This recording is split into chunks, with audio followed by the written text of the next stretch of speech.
के साथ और इस वक्त की बड़ी खबर आपको बता दें, वन नेशन वन इलेक्शन को कैबिनेट की मंजूरी।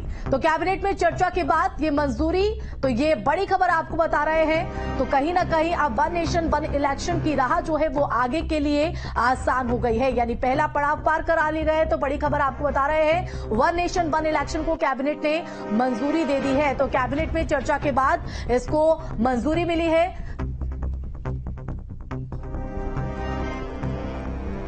और दिल्ली से हमारे संवाददाता विकास चंद्रा लाइव जुड़ गए हैं, सीधा उन्हीं का रुख करेंगे। विकास, वन नेशन वन इलेक्शन को कैबिनेट की मंजूरी, इस वक्त की ये बड़ी और अहम खबर।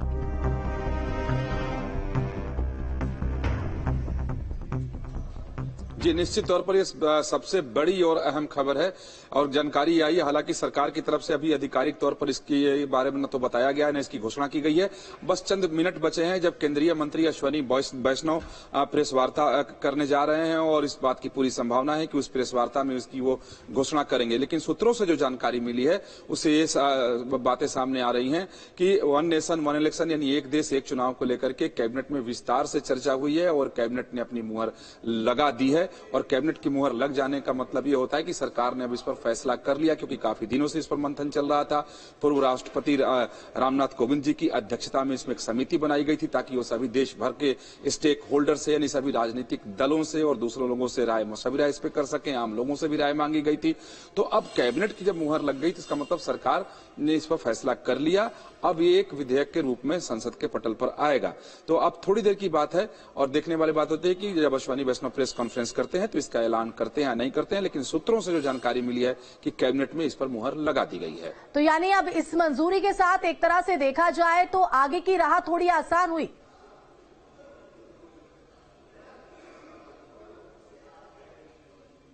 ये निश्चित तौर पर देखिए, काफी दिनों से इस बात को लेकर चर्चा चल रही थी कि एक देश एक चुनाव हो, इससे खर्च बचेगा, समय बचेगा, देश की विकास की गाड़ी रुकेगी नहीं, क्योंकि बार बार आचार संहिता लग जाता है तो तमाम विकास के कार्य नहीं होते हैं।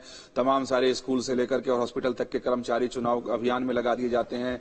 देश के पैसे की बहुत ज्यादा बर्बादी होती है। तो कई सारी दलीलें दी जा रही थी। लेकिन सबसे बड़ी बात है जो कि एक देश एक चुनाव को लागू करना इतना आसान नहीं दिखाई दे रहा है, अभी भी नहीं दिखाई दे रहा है। तो वही देखने वाली बात होगी कि अगर कैबिनेट ने मुहर लगा दी है तो रामनाथ कोविंद की समिति ने क्या कुछ सिफारिश किया है, किस तरीके की सहमति बनी है। क्योंकि एक जो सबसे बड़ी व्यवहारिक समस्या बताई जा रही है वो है भी कि अलग अलग राज्यों में अलग अलग वक्त पे चुनाव होते हैं। अगर एक देश एक चुनाव अगर लागू होता है तो फिर किसी का 2 साल का कार्यकाल बचा होगा, किसी का 1.5 साल का बचा होगा, किसी का 3 साल का बचा होगा या किसी का पूरा हुआ होगा 6 महीने का, तो उसकी समस्या नहीं आएगी।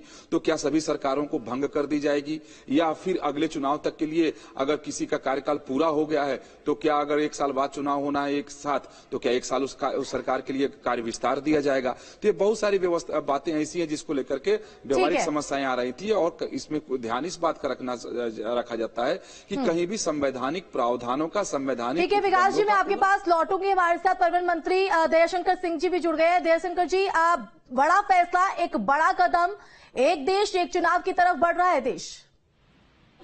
देखिए, देश के लिए बहुत बड़ा काम है। देश का इससे विकास होगा, आर्थिक बहुत ही जो है बचत होगी, लोगों का समय बचेगा। हर समय चुनाव होने से सरकार की आधी मशीनरी केवल चुनाव कराने में लग जाती है। वो विकास के मुख्य धारा से अपने को अलग महसूस करती है। बहुत बड़ा एक जो है बजट इस पर खर्च होता है और ये इससे एक देश में एक एकजुटता आएगी और विकास की गति बहुत तेजी से बढ़ेगी। बिल्कुल, अब आगे की राह तो कहीं ना कहीं आसान मानी जा रही है थोड़ी, लेकिन चुनौतियां अभी कम नहीं होंगी। हाँ, देखिए, है कहीं मानिए पहले चुनाव होना है, कहीं बाद में चुनाव होना है। इसको जो है हमारे जो विधि विशेषज्ञ लोग हैं इसको देखेंगे और ये देश के लिए बड़ा निर्णय है। मोदी जी का बहुत बड़ा फैसला है देश के लिए और देश इससे बहुत प्रगति करेगा। बिल्कुल, लेकिन दयाशंकर जी, हम यहाँ बात कर रहे हैं क्योंकि अभी इस पटल पर भी रखा जाएगा, फिर किस तरह से इस विधेयक को यहाँ पर कानून के तौर पर पारित किया जाता है ये भी देखना होगा। लेकिन एक बहुत बड़ा कदम है और एक बहुत बड़े फैसले को धरातल पर उतारा जाना भी एक बहुत बड़ा चैलेंज, इसीलिए हम इस चैलेंज की बात कर रहे हैं। तो इसको लेकर किस तरह से प्लान होगा, इसको लेकर किस तरह की व्यवस्था, क्योंकि एक बड़ी चुनौती होगी धरातल पर इसको उतारना। चुनौती है, लेकिन सभी का सहयोग मिलेगा। देश को आगे ले जाने में सभी लोग सहयोग करेंगे और ये एक बहुत सकारात्मक पहल है, बहुत अच्छा है, सभी को सहयोग मिलेगा। चलिए, बहुत शुक्रिया आपका जुड़ने के लिए। तो हमारे साथ यूपी सरकार में मंत्री दयाशंकर सिंह जी जुड़े थे। सीधे तौर पर उन्होंने कहा कि खर्च भी कम होगा और साथ ही साथ समय की भी बचत होगी।